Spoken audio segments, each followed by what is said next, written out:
আসসালামু আলাইকুম। নাইম টিচিং পয়েন্টে আপনাদের ওয়েলকাম জানাচ্ছি। আমি মোহাম্মদ নাইমুদ্দিন। আজকের এই ক্লাসটি খুবই গুরুত্বপূর্ণ হতে চলেছে। আপনারা যারা 2024 এবং 25 সালের এসএসসি পরীক্ষার্থী আছেন, আজকের ক্লাসে আমি বরিশাল বোর্ড 2016 সালের টেক কোয়েশনটি সমাধান করে দেখাবো। এর আগের ক্লাসগুলোতে আমি টেক কোয়েশনের রুলস নিয়ে আলোচনা করেছি, তাই আপনারা অবশ্যই এই ক্লাসগুলাই দেখে এই ক্লাসটি দেখলে খুব সহজে এই ক্লাসটি বুঝতে পারবে। 2016 সালের বরিশাল বোর্ডে এই টেক কোয়েশনটি এসেছে, আমি এই টেক কোয়েশনটি সমাধান করে দিচ্ছি। এর নাম্বার আছে we see that Masum has little knowledge about game and sports. সেন্টেন্সটিতে যদি আমরা লক্ষ্য করে দেখতেছি, এই সেন্টেন্সটিতে কি আছে, মেইন ভার্ব হিসেবে আমরা সি কে ধরতে পারি। সি অর্থ হচ্ছে দেখা, এটা হচ্ছে ভার্বের বেস ফর্ম, তাই আমরা এখানে বসাতে পারি ডোন্ট।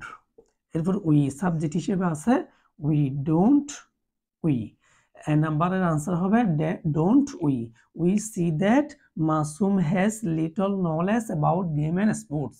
এই সেন্টেন্সটি এর টেক কোয়েশন হবে ডোন্ট উই। বি নাম্বার হচ্ছে let us talk to him। let us দিয়ে যদি সেন্টেন্স শুরু হয়, টেক কোয়েশন করার সময় চোখ বন্ধ করে লিখতে হবে shall we। let us দিয়ে যদি কোয়েশন সেন্টেন্স শুরু হয়, তাহলে বসাতে হবে টেক কোয়েশন হিসেবে shall we এবং অবশ্যই একটি কোয়েশন মার্ক দিতেই হবে। সি নাম্বার উই থিঙ্ক, আমরা মনে করি he doesn't know how to play tennis. আমরা মনে করি সে জানে না কিভাবে টেনিস খেলতে হয়। এটা হচ্ছে সাবঅর্ডিনেট ক্লজ, এটা হচ্ছে মেইন ক্লজ অর্থাৎ প্রিন্সিপাল ক্লজ। আমরা জানি সাবঅর্ডিনেট ক্লজের কি হয় না, টেক কোয়েশন হয় না, অর্থাৎ এটা হবে না। কিন্তু মেইন যেহেতু সেন্টেন্সের মধ্যে উই থিঙ্ক দ্যাট এই ওয়াট শব্দটি নাই, ওয়াট দ্যাটটি উজ্জ্ব থাকার কারণে আমরা সাবঅর্ডিনেট ক্লজ এই অংশটির টেক কোয়েশন করব। আর এই অংশটি দেখি he doesn't know how to play tennis. Doesn't হচ্ছে অক্সিলারি ভার্ব, ডো ভার্ব বলা হয় আর কি ডাজন্ট। যেহেতু বাক্যটি আমরা কি ডাজ, এখানে আমাদেরকে বসাতে হবে ডাজ হি। যেহেতু সেন্টেন্সের মধ্যে নট আছে, তাই আমরা নট যুক্ত করব না, ডাজ হি। উই থিঙ্ক, আমরা মনে করি he doesn't know how to play tennis. এটা হচ্ছে he doesn't know how to play tennis. এই অংশটির জন্য টেক কোয়েশন করতে হবে। এই অংশটির মধ্যে অক্সিলারি ভার্ব আছে ডাজ, অর্থাৎ ডাজন্ট। যেহেতু বাক্যের মধ্যে নট আছে, তাই আমরা ডাজটা বসাইলাম। বাক্যের মধ্যে সাবজেক্ট হিসাব আছে হি, তাহলে বসাতে হবে does he. The number everybody praises an all-rounder. Everybody praises an all-rounder, সবাই একজন অলরাউন্ডারের প্রশংসা করে।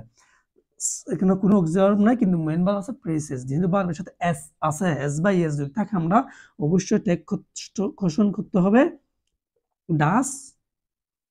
আর যদি ভার্বের সাথে এস না থাকে তাহলে ডু। আর ভার্বটি যদি ফার্স্ট ফর্ম হয় তাহলে did.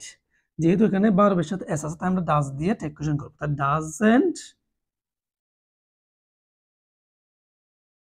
Doesn't everybody don't they, এখানে বসার কথা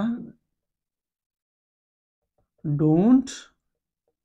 কেন ডো দে এর সাথে কখনো টেক কোয়েশন করার সময় ডাজন্ট বসে না, ডোন্ট বসাতে হবে। নিয়ম অনুসারে হওয়ার কথা হচ্ছে ডাজন্ট। যেহেতু সাবজেক্ট এভরিবডি, আর এভরিবডির জন্য বসাতে হবে দে, প্রোনাউন হিসেবে বসাতে হয় দে। কিন্তু দে এর ডাজের সাথে কখনো দে বসানো, দে এর সাথে ডাজন্ট না বসে আমরা বসাতে হবে don't they. E number though he is good student he is lazy. Though he is good student he is lazy, যদিও সে ভালো ছাত্র অথবা ছাত্রী, হি ইজ লেজি কিন্তু সে অলস। এখানে হচ্ছে এটা হচ্ছে সাবঅর্ডিনেট ক্লজ, এটা হচ্ছে principal clause. He is lazy হচ্ছে প্রিন্সিপাল ক্লজ। এই অংশটির জন্য আমাদেরকে টেক কোয়েশন করতে হবে। তাহলে আমরা বসাতে পারি কি, যেহেতু সেন্টেন্সটি এই অংশের মধ্যে ইজ অক্সিলারি আছে, তাই আমরা বসাতে পারি ইজেন্ট হি। আশা করি আপনারা এই সেন্টেন্সগুলোর টেক কোয়েশনগুলো বুঝেছেন। যদি না বুঝেন, কোনো একটি টেক কোয়েশন না বুঝলে অবশ্যই আমাকে কমেন্ট বক্সে কমেন্ট করে জানাবেন।